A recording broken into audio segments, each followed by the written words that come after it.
Hello, everyone, and welcome to my 72 final oral exam. My name is Kierra Harris, and here we go.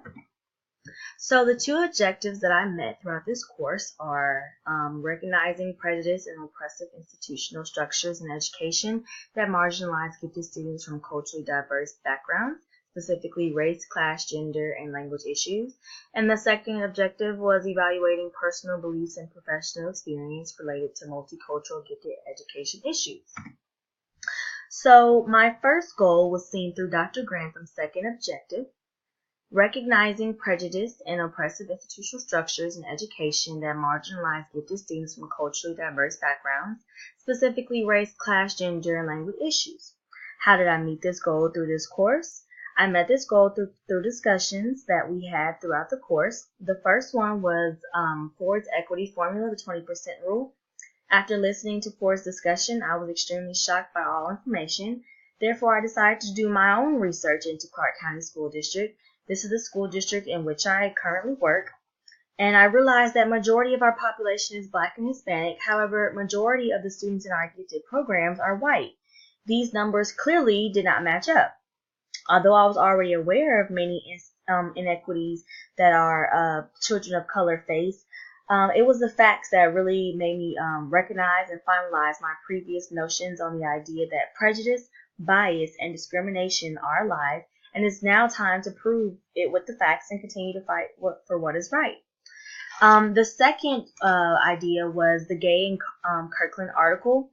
It justified that many teachers are aware of the inequities that happen right in front of them, but due to being uncomfortable to discussing the issues, they choose to be silent.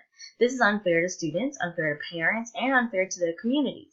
It is time for a change, and as Ford said it best, it is not about our intent, it is about our impact.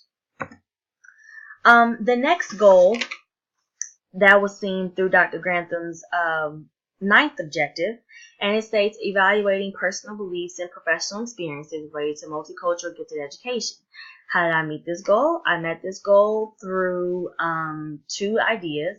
One of them being my personal beliefs in that all children are not created equal, and that belief was just justified. So the evaluation of my personal belief did not change. However, due to my strong beliefs and powerful stamina on inquiring equality for our students, especially African American students, I must be aware of the connections between my personal and professional beliefs. I recognize that I must continue to fight for my students of color. This course just showed me how to approach the idea and making my message clear and profound, but professional and elegant.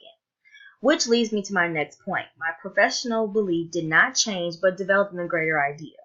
Although I am one teacher to be against attending the many trainings and conferences that we must go to, I must admit that I truly believe there should be trainings for all things gifted, for all things multicultural, and for all teachers.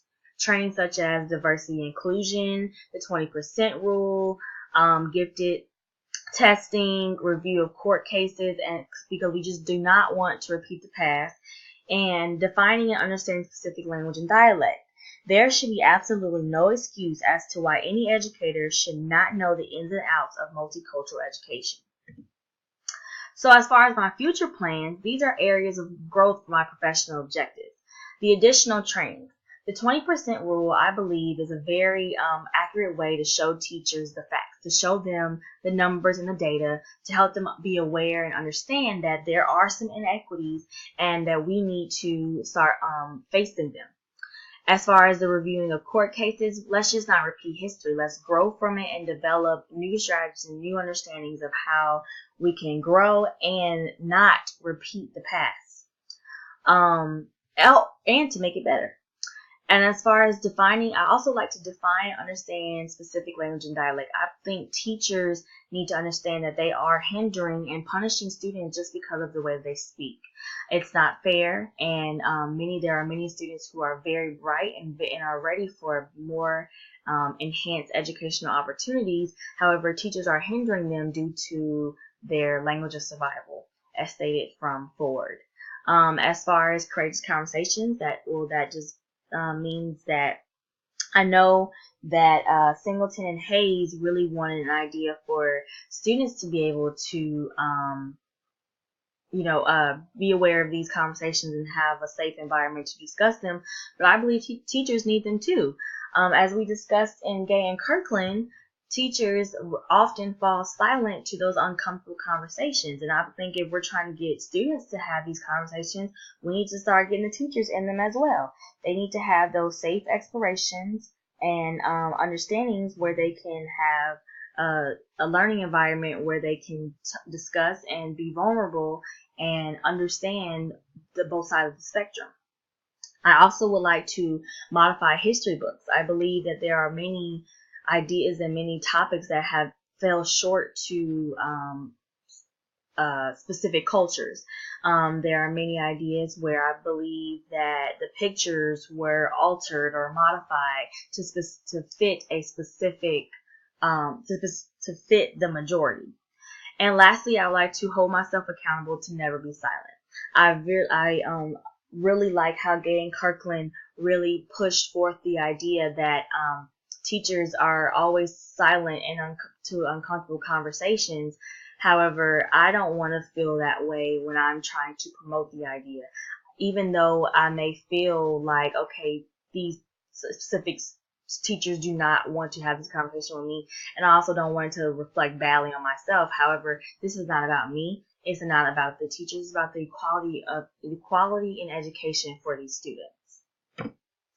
And lastly, networking collaboration. To promote this awareness and to provide effective ways of addressing race, class, gender, and our linguistic diversity, I would like to connect with my principal, my counselor.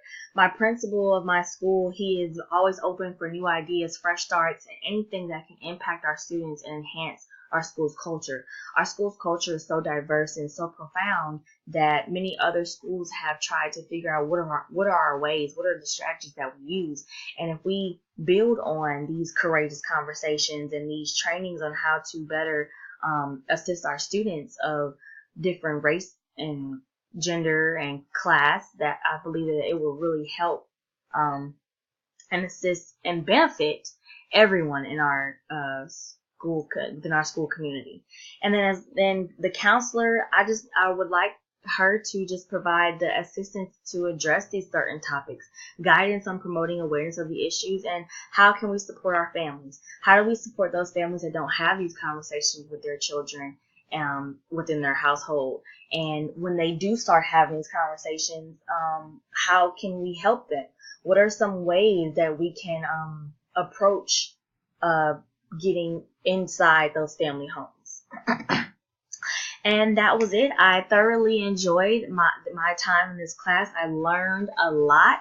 I really would like to implement some of those strategies that I mentioned within my presentation.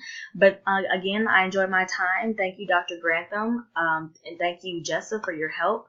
And thank you to the class, everyone who's watching. I really appreciate you guys. I hope you guys have a great school year. And that was it. Thank you so much.